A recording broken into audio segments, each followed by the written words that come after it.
नमस्कार, news India देख रहे हैं आप। मैं हूं आपके साथ निशा तिवारी। देवभूमि में बात कर लेते हैं तमाम बड़ी खबरों का। हरिद्वार से आपको बड़ी खबर बता दें, हरिद्वार के हेलीपैड पर सीएम धामी का जोरदार तरीके से स्वागत किया गया। गन्ना किसानों ने सरकार के फैसले का स्वागत किया। किसानों की मांग पर समय पर मूल्य घोषणा, मुख्यमंत्री ने यह भी कहा भुगतान और तौल भी समय पर होगा। मुख्यमंत्री धामी ने ये बड़ी बातें कही। हरिद्वार हेलीपैड पर गन्ना किसानों ने सरकार द्वारा घोषित गन्ने के बढ़े हुए समर्थन मूल्य की सराहना करते हुए मुख्यमंत्री पुष्कर सिंह धामी का जोरदार और भव्य तरीके से स्वागत किया। इस दौरान उन्होंने कहा कि हमारी गन्ना मिलें ठीक समय पर शुरू हो जाए, समय पर मूल्य घोषित हो जाए। किसान जो चाहते थे उसी के अनुरूप गन्ने का मूल्य घोषित कर दिया है।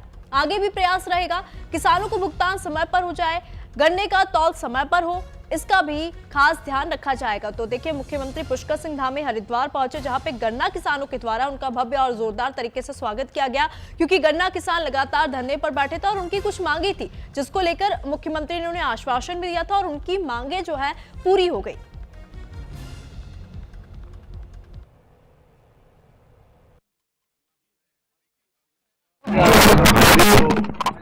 गन्ना मिले हैं वो ठीक टाइम पर चालू हो, ठीक टाइम पर उनका तुलान शुरू हो जाए, सेंटर चालू हो जाए और समय पर जो मूल्य है वो भी घोषित हो जाए।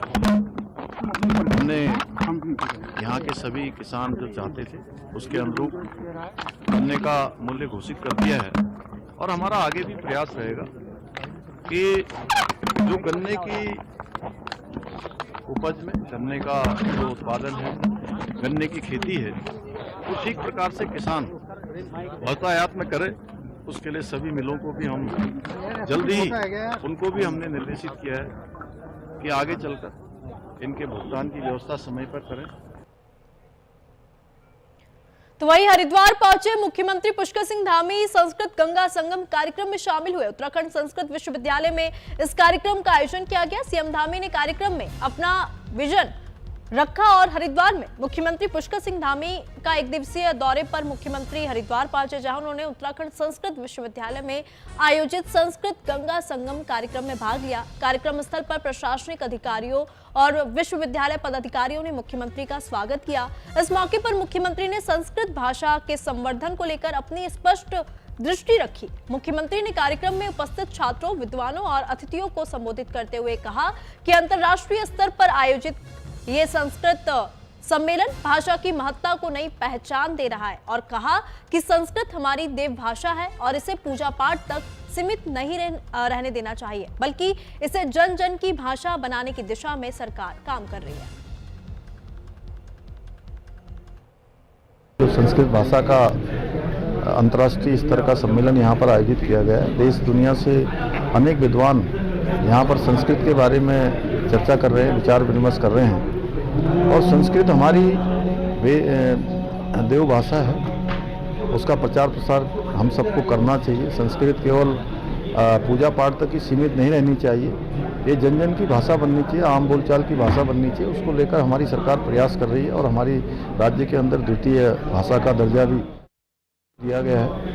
संस्कृत का उत्थान करने के लिए अगले 1 वर्ष में क्या करेंगे, 2 वर्ष में क्या करेंगे, 5 वर्षों में क्या करेंगे, ऐसा पूर्व उत्तराखंड के मुख्यमंत्री डॉक्टर रमेश पोखरियाल निशंक जी ने ये प्रस्ताव अभी मंच पर दिया था और उसी के ही आलोक में माननीय मुख्यमंत्री जी ने ये घोषणा की है कि हम एक कमेटी का गठन करेंगे और उसमें जो भी होगा आगे रोड मैप क्या होगा, है ना। अब तक हमारा द्वितीय राजभाषा है, संस्कृत विश्वविद्यालय है और जगह जगह स्थानों पर संस्कृत भाषा में भी हम लोग लिख रहे हैं। सचिवालय में भी हमने लेखन कार्य पूरा कर लिया।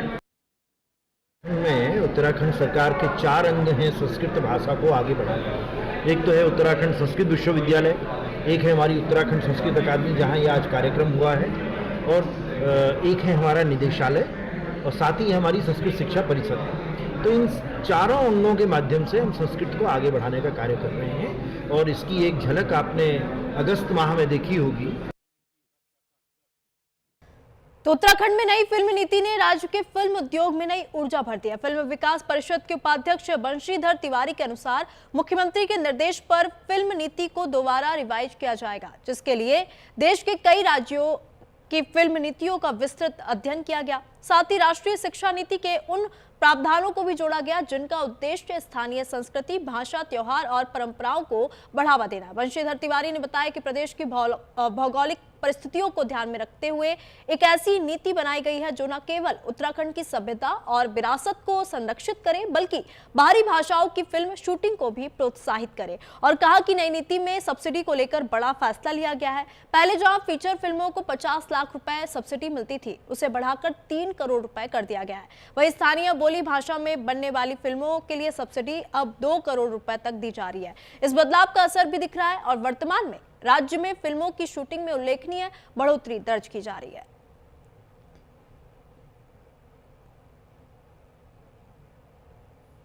हम लोग फिल्म नीति बना रहे थे, माननीय मुख्यमंत्री जी ने भी कहा था कि इसको दोबारा रिवाइज करिए।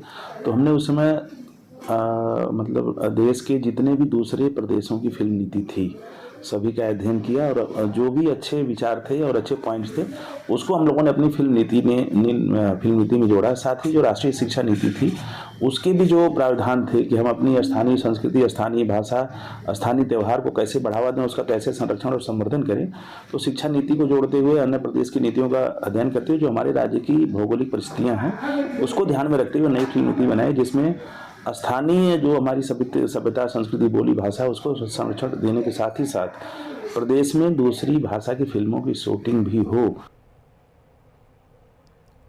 अल्मोड़ा जिलाधिकारी अंशुल सिंह और वरिष्ठ पुलिस अधीक्षक देवेंद्र पिंचा ने मेडिकल कॉलेज के पास बने नशा मुक्ति केंद्र का निरीक्षण किया। इस दौरान जिलाधिकारी ने कहा कि मेडिकल कॉलेज में संचालित इस नशा मुक्ति केंद्र का निश्चित रूप से ड्रग एडिक्ट को लाभ मिल रहा है।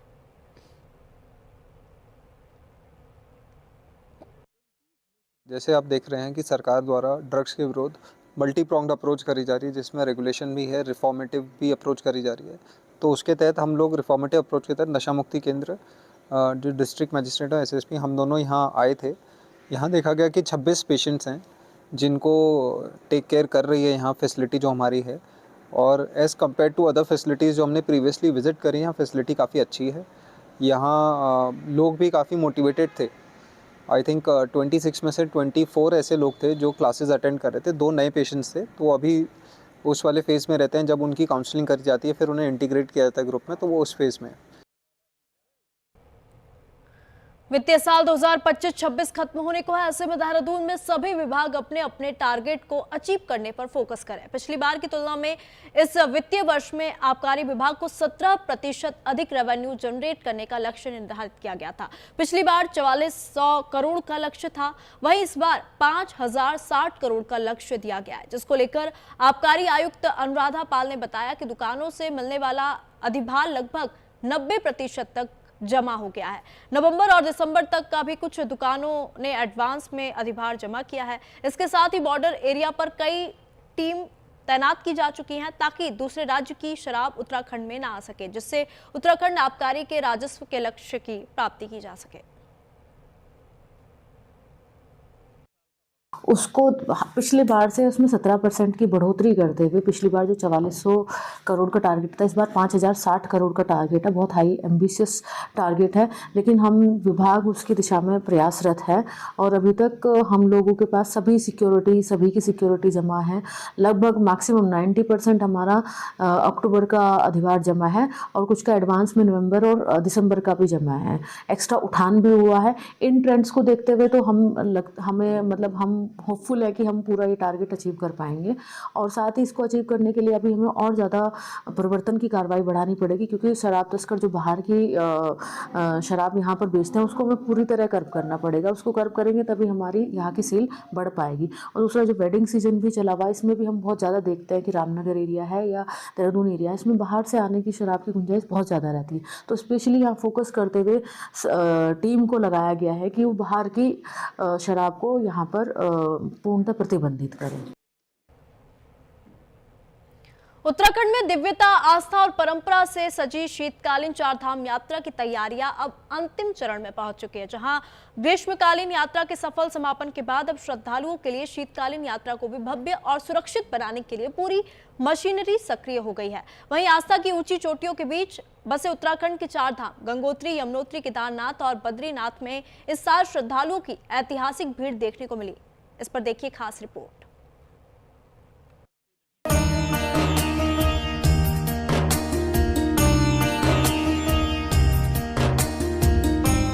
आस्था की ऊंची चोटियों के बीच बसे उत्तराखंड के चार धाम गंगोत्री, यमुनोत्री, केदारनाथ और बद्रीनाथ में इस साल रिकॉर्ड 50 लाख से अधिक संख्या में श्रद्धालु पहुंचे।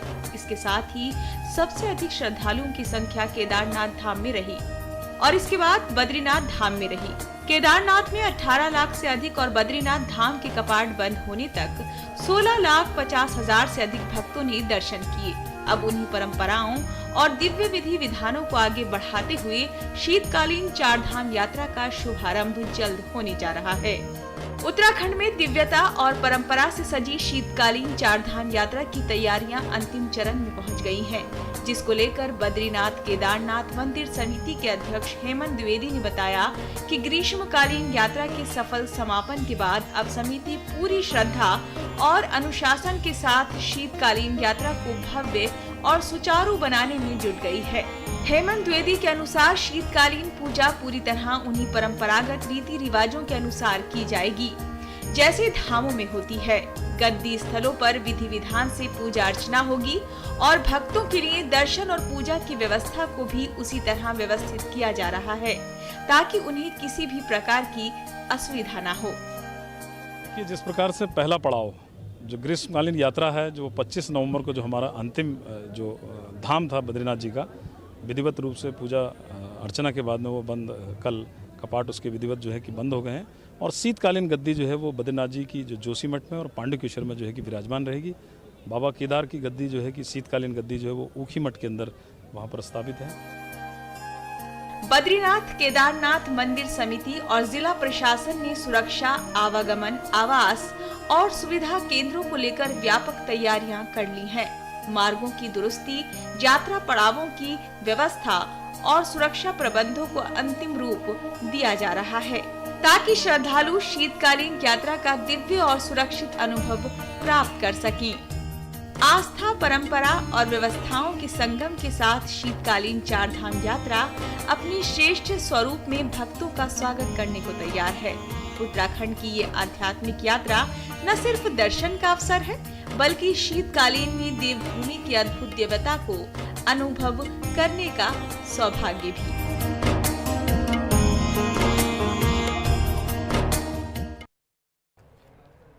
तो गढ़वाल सांसद अनिल बलूनी अपने ही संसदीय क्षेत्र कोटद्वार में पासपोर्ट ऑफिस न बनने को लेकर निराश नजर आए।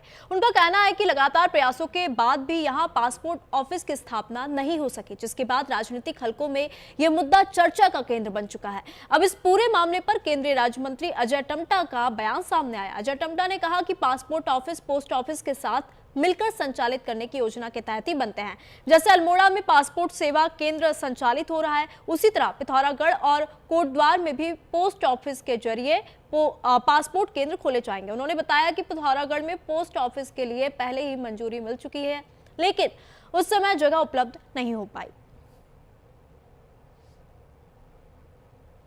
पासपोर्ट ऑफिस क्या है कि पोस्ट ऑफिस के साथ भी ये मिलकर के ये योजना रहती है जहाँ छोटे पासपोर्ट ऑफिस होते हैं। और मैं समझता हूँ कि मेरे भी अल्मोड़ा में पासपोर्ट ऑफिस जैसे ही बना ऐसे ही यहाँ भी, और कोटद्वार और पिथौरागढ़ ये दो विषय ऐसे हैं क्योंकि पिथौरागढ़ का भी सेंशन हो गया था और सारी चीजें थी, तो पत्र व्यवहार हुआ तो पोस्ट ऑफिस ने उस समय जगह उपलब्ध नहीं हो पाई।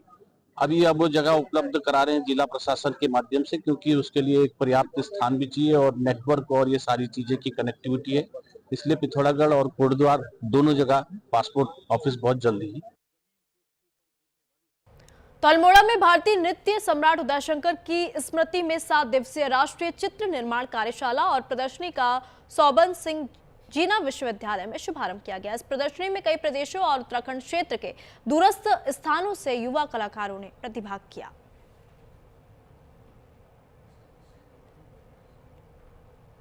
आयोजन युवा वर्ग में उदयशंकर जी के व्यक्तित्व, उनके कृतित्व, उनके अल्मोड़ा में जो उनका प्रवास था और उस प्रवास से जो एक बात निकल के आई कि उदय शंकर नाट्य अकादमी बना, उसको उनको जानकारी देने के लिए, उनके व्यक्तित्व के बारे में जानने के लिए, कि जिससे वो प्रेरित हो करके कला और संस्कृति के उत्थान में कार्य करें। इसलिए यह 7 दिवसीय कार्यशाला का आयोजन किया गया है। नगर एक सांस्कृतिक नगरी है, एक क्रिएटिव नगरी है। यहाँ पर 2002 से निर्माण शुरू हुआ था उदय शंकर नाट्य अकादमी का, जो कि 2015 में लगभग कंप्लीट हो गया था। इस नाट्य अकादमी में विभिन्न प्रकार की सुविधाएं हैं और ये महान नृत्य और संगीत सम्राट जो उदय शंकर जी थे उनके नाम पर स्थापित है।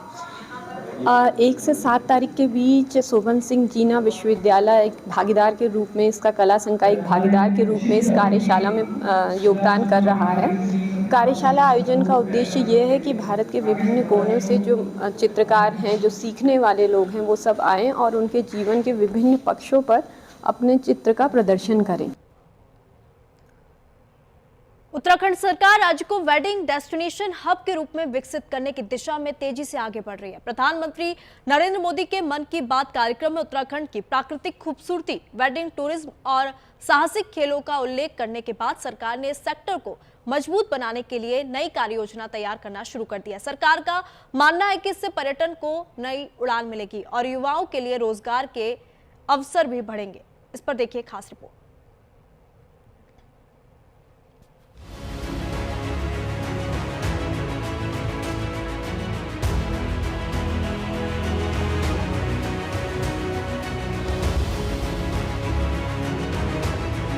उत्तराखंड में वेडिंग डेस्टिनेशन और विंटर टूरिज्म को बढ़ावा देने के लिए राज्य सरकार बड़े स्तर पर योजना तैयार कर रही है। इन्वेस्टर्स समिट 2024 के दौरान प्रधानमंत्री नरेंद्र मोदी ने भी उत्तराखंड को देश का प्रमुख वेडिंग डेस्टिनेशन बनाने का आह्वान किया था। मन की बात कार्यक्रम में भी उन्होंने उत्तराखंड की खूबसूरती, साहसिक खेलों और पर्यटन की संभावनाओं का जिक्र किया, जिसको लेकर मुख्यमंत्री पुष्कर सिंह धामी ने पीएम का आभार जताते हुए कहा कि बीते सालों में राज्य में शीतकालीन यात्रा और विंटर टूरिज्म को लेकर बड़े कदम उठाए गए हैं। प्रधानमंत्री भी कई बार सीमांत क्षेत्रों माणा, मुखबा, आदि कैलाश, जियोलिंकांग जैसे क्षेत्रों का दौरा कर पर्यटन को नई दिशा देने का काम कर चुके हैं। मुख्यमंत्री ने देशवासियों से अपील करते हुए कहा कि उत्तराखंड की साफ सुथरी जलवायु, पर्वतीय गांव और विभिन्न धार्मिक स्थल सर्दियों में पर्यटकों के लिए आदर्श डेस्टिनेशन बन चुके हैं और यहाँ आकर शीतकालीन और साहसिक गतिविधियों का लुत्फ उठा सकते हैं। मैं प्रधानमंत्री जी का बहुत आभार व्यक्त करता हूँ सभी उत्तराखंड वासियों की तरफ से, जो उन्होंने हमारे राज्य के अंदर पिछले वर्ष से शीतकालीन यात्रा, विंटर टूरिज्म के संबंध में जो भी नवाचार हुआ है, जो काम हुआ है, और वो विभिन्न यात्राओं का स्वयं हिस्सा रहे हैं। उन्होंने सुदूरवर्ती क्षेत्रों का स्वयं भ्रमण किया है, चाहे वो हमारे भारत का जिसको अंतिम गांव कहा जाता था, माड़ा गांव हो, वहां आकर ही उन्होंने भारत का उसे पहला गांव की संज्ञा दी। उसके बाद मां गंगा का मायका मुखवा हरसिल में पिछले वर्ष जो हमारी यात्रा प्रारंभ हुई, इस यात्रा में सम्मिलित होकर उन्होंने हमारी यात्रा का प्रोत्साहन किया और पूरे देश दुनिया के अंदर यात्रा का लोगों के अंदर ध्यान भी आया, प्रचार प्रसार भी हुआ। प्रधानमंत्री के मन की बात में उत्तराखंड का जिक्र किए जाने पर बीजेपी का कहना है कि प्रधानमंत्री नरेंद्र मोदी का उत्तराखंड से विशेष भावनात्मक जुड़ाव है और उनका लगातार उल्लेख राज्य के पर्यटन विकास के लिए उत्साहवर्धक है। बीजेपी के प्रदेश महामंत्री कुंदन परिहार का कहना है कि प्रधानमंत्री की सोच और मुख्यमंत्री के प्रयासों से उत्तराखंड तेजी से पर्यटन के वैश्विक मानचित्र पर उभर रहा है। माननीय मोदी जी का बार बार उत्तराखंड में आना और यहाँ के जनमानस के अनुरूप जो हमारी विकास की योजना है उनको हमें देना, और इसी क्रम में कल जब प्रधानमंत्री जी की मन की बात का कार्यक्रम हुआ था, तो उस मन की बात के कार्यक्रम में उन्होंने वेडिंग डेस्टिनेशन हो, जो यहाँ के अन्य जो शीतकालीन जो यहाँ के गेम्स हो सकते हैं, यहाँ के 4 धाम की जो यात्राएं हो सकती है, उन सब बातों पर भी उन्होंने जो चर्चा की है। निश्चित रूप से हम सब उत्तराखंड वासियों का सौभाग्य है कि माननीय प्रधानमंत्री जी का इतना अपनत्व इस देवभूमि से है। वहीं कांग्रेस ने सरकार पर सवाल खड़े करते हुए कहा कि केवल भावनात्मक बातें करने से राज्य का वास्तविक विकास नहीं होगा। कांग्रेस प्रवक्ता शिषपाल सिंह बिष्ट ने कहा कि बेरोजगारी, पेपर लीक और महिला सुरक्षा जैसे मुद्दों पर सरकार जवाब नहीं दे पा रही है। उनका कहना है कि वेडिंग डेस्टिनेशन की योजना तभी सफल होगी जब जमीन पर काम दिखे और युवाओं को रोजगार मिले। इस राज्य में बेरोजगारों के पेपर लीक हुए, अंकिता भंडारी जैसे कांड हुए, लेकिन प्रधानमंत्री मोदी जी के संवेदना के शब्द सुनने को उत्तराखंड तरस गया है। वेडिंग डेस्टिनेशन बनाने की बात लगातार भाजपा और प्रधानमंत्री जी उत्तराखंड के लिए करते हैं, लेकिन केवल बातों से वेडिंग डेस्टिनेशन नहीं बनेगा, युवाओं को रोजगार नहीं मिलेगा, जो हमारी पहाड़ जैसी समस्याएं हैं उनका समाधान नहीं होगा। अब जब धरातल पर रिजल्ट की बात होती है तो वो कहते हैं कि आप घाम तापिए। अरे घाम तापने से घर में खुशहाली थोड़े ना आएगी। ये बहस साफ संकेत देती है कि उत्तराखंड में वेडिंग डेस्टिनेशन और पर्यटन को लेकर संभावनाएं तो अपार है, लेकिन राजनीतिक टकराव भी उतना ही गहरा है। फिलहाल राज्य सरकार इस सेक्टर को मजबूत बनाने पर फोकस कर रही है और आने वाले समय में उत्तराखंड वेडिंग टूरिज्म का बड़ा केंद्र बन सकता है। Bureau report, news India. Devbhoomi की खबरों में